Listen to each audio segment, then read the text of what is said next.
What's up, HELLRAISERS? Welcome back to yet again another movie review. Welcome to Friday the 13th, Part 5, A New Beginning. Shit. Friday the 13th, Part 5, A New Beginning.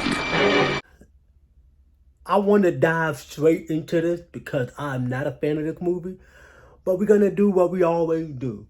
Before we get into the good, the bad, and the ugly, let me give a little bit of plot of what this movie is about.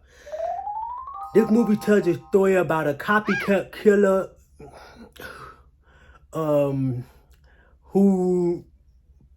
just so happens, spoiler alert if you haven't seen the movie, right? It turned out to be a fucking EMT driver, which I saw coming when I first saw this movie a long time ago. And it got some decent kills, but it gutted like a fucking fish because of that fucking MPAA. We get there. That's your plot. I'm ready to whip this movie to shit. Now, if you've been following my channel for quite a while, you know every once in a while I like to do a fucking shit sandwich review. A shit sandwich review is basically like I whip the movie to shit. Like I just whip it apart. Because there's so much shit wrong with this movie from start to finish. But there are some goods about the movie, okay? Because like I always say, I don't walk into every movie shitting on it. Even though I like shitting on movies, but I try to find some positive about movies. And sometimes some movies give me no choice. But like I said, there are some good things to say about this movie. So to kick things off with my first pro, I will have to say a little bit of fun fact, but I put it in my pros. This is actually the first Friday the 13th movie I've ever seen. There you go. Spoiler alert. No, it's not my favorite Friday the 13th. We're getting there. But this is the first one that I saw. I had to give it that because I remember this movie vividly. And I remember every single thing in this fucking movie. And it stayed in my head. This movie lived rent-free in my head. But not for the reason you think. Only because it was the first Friday the 13th movie I've ever seen.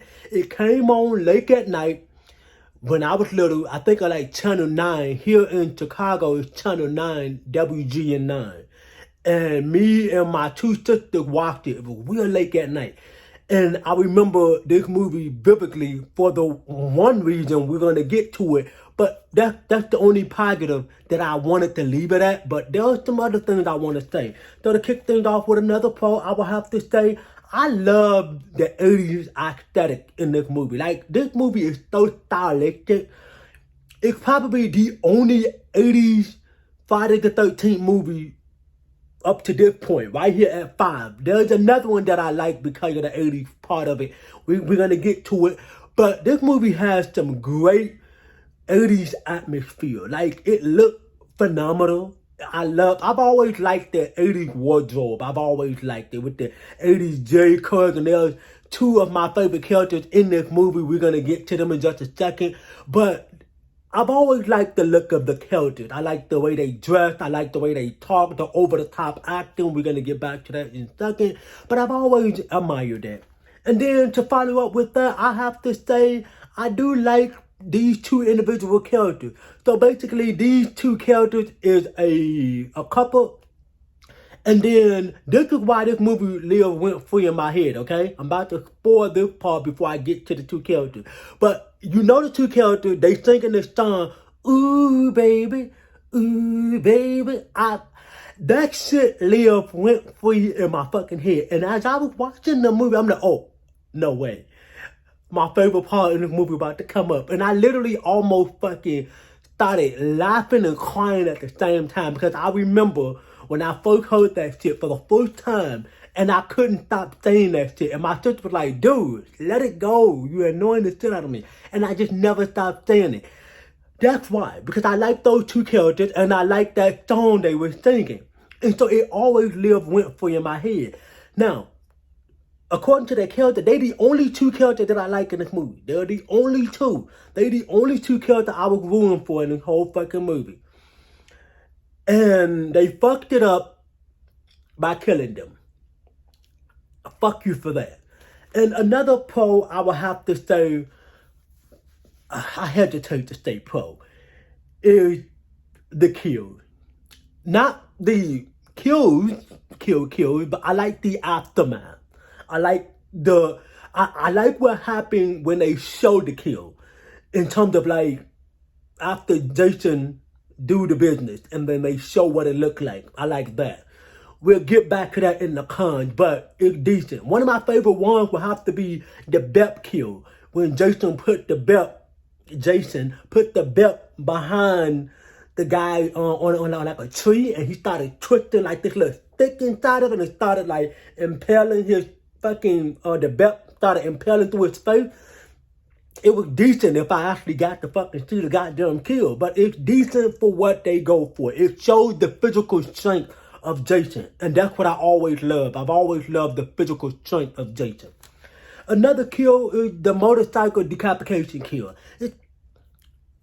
It's mid at best. I've seen better decapitation kills, but it's mid. And another kill, I would have to say, when the guy was sitting in the car and then Jason popped up behind him and slit his fucking throat with the goddamn Mercedes.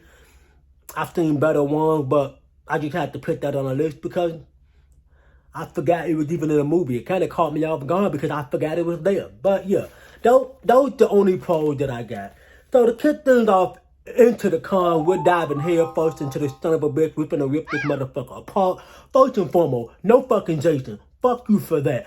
And like I said, surprisingly, this is the first Friday the 13th movie I've seen. I thought it was Jason. Could have fooled me. But honestly, no Jason in this movie goes to show why you don't do that to your horror franchise. They did that same shit with Halloween in Halloween 3, Season of the Witch, which I'm not a fan of. Y'all gonna have to wait whenever I do the Halloween franchise. I'm not gonna do it now. But yeah, like, no Jason. And so once again, they shot themselves in the foot, and I'm like, yeah, fuck you. It's Friday the 13th. That's what we're here for. We're here to see Jason. We're here to see that fucking slimy, wet, 7-foot tall, undead monster murder people, not some fucking EMT driver we're gonna get to. And so yeah, there's no Jason. I'm just so fucking fed up with that shit. And now, poor fucking characters. Aside from the two characters that I put in my pros, I'm gonna take them out. I love them. But the other characters, I can take it and leave it. But I'm gonna leave it because I don't like none of the characters. They're so fucking boring. They're bland. No flavor whatsoever. You don't give a shit about no other character in this fucking movie. You want everybody to die. And that does include that fucking wannabe ass Jason. It is the most baffling shit ever with these fucking characters. It seems like a roller coaster with these Friday the 13th movies. I'm like, I like the characters, I don't like the characters, I like the characters, I don't like the characters. I don't know what this franchise are doing to me, but it might be the death of me right now.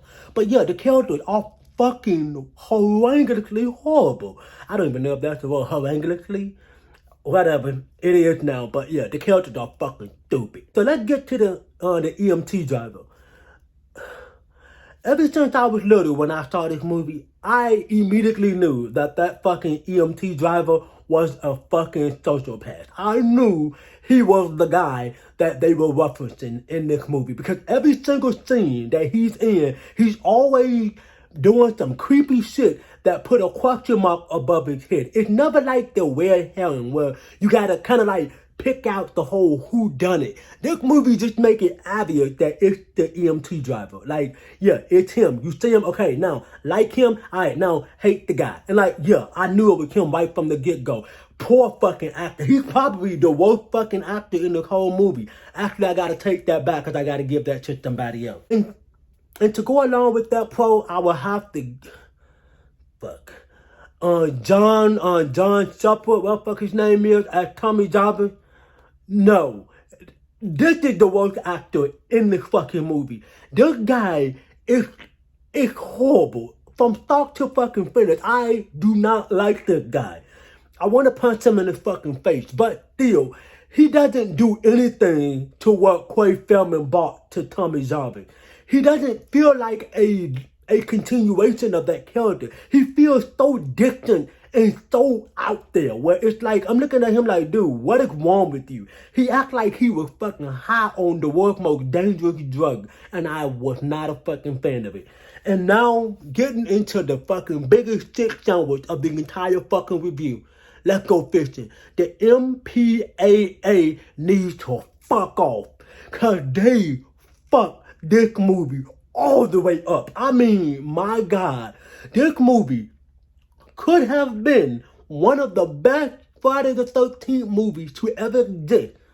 And I'm saying this for a reason. Because of the kills.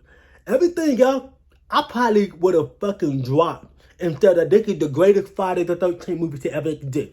But the fact that the MPAA came in and fucking gutted this motherfucker down like a fish, it literally ruined this movie.